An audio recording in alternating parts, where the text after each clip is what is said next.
your country is going to fail. And I'm really good at predicting things, you know. They actually said during the campaign they had a hat, the best-selling hat. Trump was right about everything. Observing Trump at the UN this week was both funny and sad. What with his whining about escalators and teleprompters. What's going on with the escalator? What do you think? Yeah, they sabotaged him. Yeah. And they could have hurt the First Lady. Even and especially when he proclaimed he was always right about everything. I give the crowd credit, though. They contained themselves this time. Remember the last time Trump spoke to them? Out front tonight, the world laughs at President Trump. The president stands before diplomats from 193 countries in a major address to the world as a leader of the most powerful nation in the world. And how did the world respond today? By laughing, literally. President Trump kicking off his address to world leaders in much the same way he kicks off his campaign rallies, touting his accomplishments. But wait for the reaction.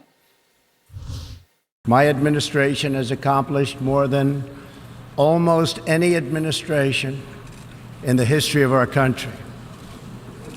America's so true.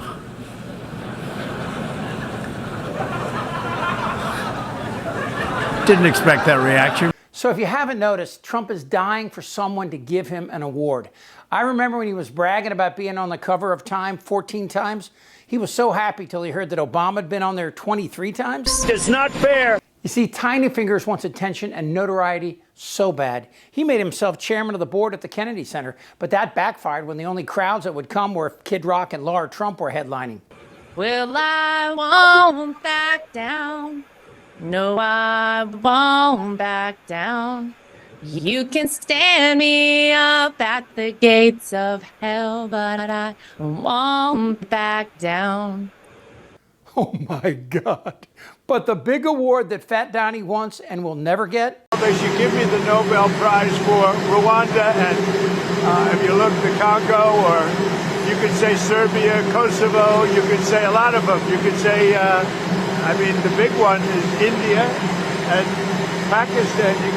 I should have gotten it 4 or 5 times. Trump wants so bad to be a leader on the world stage, but instead, he's like a wet fart in a carpool. And here's the worst news. He's not getting the Nobel Peace Prize. There's a better chance that Chachi will win an Oscar.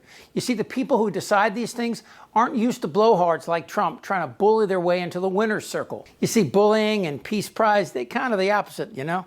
And Trump's incessant whining and name-calling to try and snare a Nobel Peace Prize and the $1 million award that goes with it is actually damaging Twat Waffle's chances of getting it. This is a deputy leader of the Norwegian Nobel Committee. He said the influence campaigns are more likely to have a negative effect than a positive one. Influence campaigns meaning whining all the time.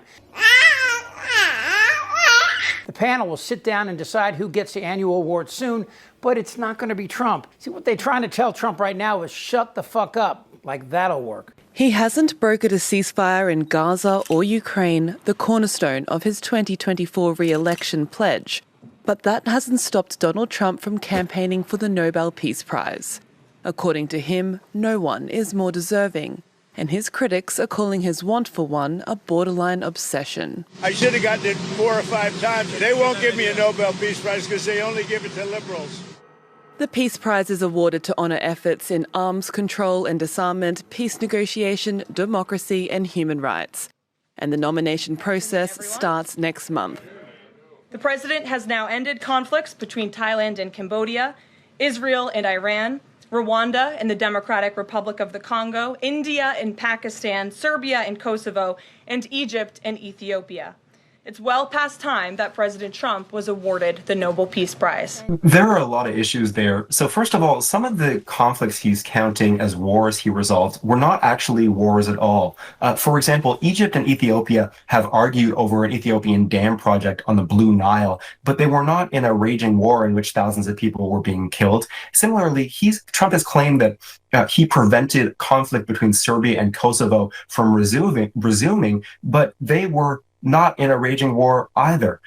In addition, the conflict involving the Democratic Republic of Congo and neighboring Rwanda has not actually been resolved. We have good reporting from just a day ago talking about how hostilities have continued despite the peace deal that was signed under President Trump. And then in addition to that, India denies that President Trump was responsible for mediating its ceasefire, its truce with neighboring Pakistan. So a whole lot of issues with just that one claim. It's pretty funny, actually, but the truth is, let's go back to Obama.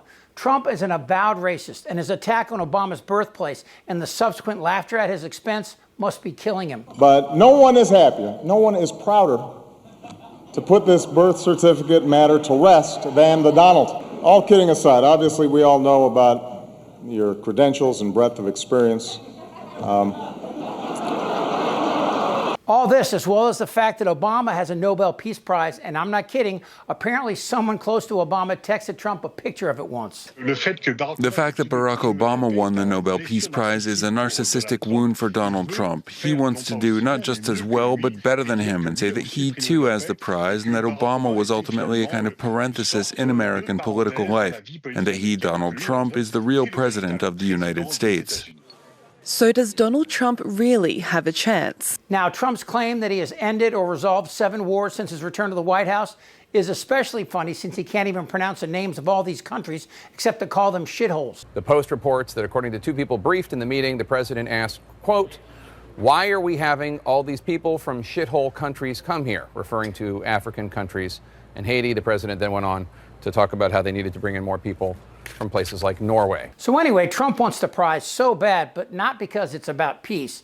Trump lacks any of those conflict-resolving skills a political leader needs to end wars and save lives, as evidenced here. Somebody criticized me the other day because they asked me what I do, and I said, I'm going to bomb the shit out of them. They will be met with fire and fury. Trump is so mentally fucked, he couldn't contain himself at Charlie Kirk's funeral. He did not hate his opponents. He wanted the best for them. That's where I disagreed with Charlie. I hate my opponent, and I don't want the best for them. I'm sorry. So Trump doesn't want the Nobel Peace Prize. He wants you and I to love him. I love the poorly educated. But we're not those people, and that's the problem. And I'm trying to be nice when I say this. Trump's base doesn't want peace. If they did, why would they carry around Dixie flags and say shit like this? What would solve the whole thing in the border if they would just start shooting? Only shoot a couple and they would go home. No, Trump just wants to be respected, but that's impossible if you're a sentient human being. Trump wants respect on his obscene terms. He loves to treat women poorly. I mean, the guy buried his ex-wife on his New Jersey golf course so he could get a tax break. I moved on her like a bitch. Whether the women like it or not. And Daddy Cockwaffle acts like people of color belong to him. Look at my African-American over here. But really, Trump's psychosis is what drives him. I'm a very stable genius. And inside his sickness is a malignant narcissism, and there's no room for anyone else. And while he may think he deserves this very special honor, he will never see it. And to be honest, I'm not proud of the immense joy that brings me. But I'll get over it. It's sitting on my desk. Goddamn right. Seriously, we need to release the Epstein list. Smart people don't like me. We will absolutely target you. Do you have no shame? Are you not entertained? Who are you talking to? I could be a stupid person. Trump admitted he knew Epstein for 15 years. Are you still talking about Jeffrey Epstein? I'm sorry, man. So you're a nasty person. It's not fair. I couldn't care less. They don't know what the fuck they're doing. I don't want to talk about this stuff. Am I wrong? Yes. Tick-tock. You're in a lot of trouble, Donnie. I think he's crazy. I'm Chip Franklin.